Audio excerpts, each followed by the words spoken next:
ದಂಡಿನ ಸರ್.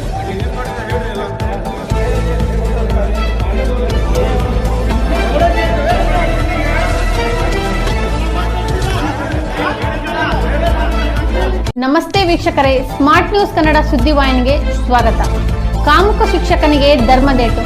ಹಾವೇರಿ ಜಿಲ್ಲೆ ಸವಣೂರು ತಾಲೂಕು ಸವಣೂರು ನಗರದ ಸರ್ಕಾರಿ ಉರ್ದು ಪ್ರಾಥಮಿಕ ಶಾಲೆಯಲ್ಲಿ 7ನೇ ತರಗತಿ ಓದುತ್ತಿದ್ದ ವಿದ್ಯಾರ್ಥಿನಿಯರಿಗೆ ಸತತ 6 ತಿಂಗಳಿನಿಂದ ಲೈಂಗಿಕ ಕಿರುಕುಳ ನೀಡುತ್ತಿದ್ದ ಶಿಕ್ಷಕನೊಬ್ಬನು ವಿದ್ಯಾರ್ಥಿ ಪೋಷಕರಿಗೆ ತಿಳಿಸಿದ್ದು, ಮಾಹಿತಿ ತಿಳಿದ ತಕ್ಷಣ ಪೋಷಕರು ಮತ್ತು ಸಾರ್ವಜನಿಕರು ಆ ಶಿಕ್ಷಕನಿಗೆ ಧರ್ಮದೇಟು ನೀಡಿ ಚಪ್ಪಲಿ ಹಾರದ ಮುಖಾಂತರ ಪೊಲೀಸ್ ಠಾಣೆಗೆ ಕರೆದೊಯ್ದು ಪ್ರಕರಣವನ್ನು ದಾಖಲು ಮಾಡಿದ್ದಾರೆ.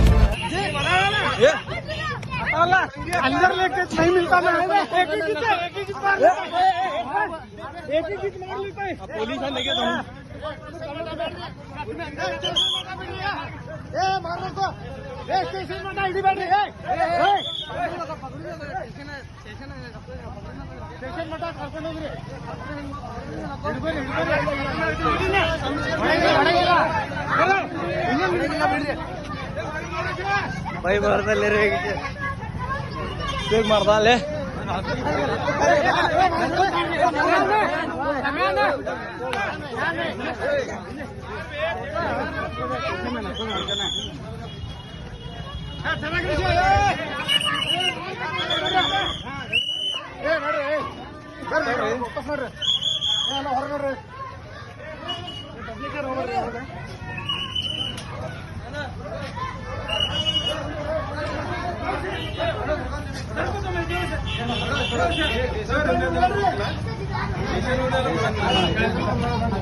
ಎಲ್ಲ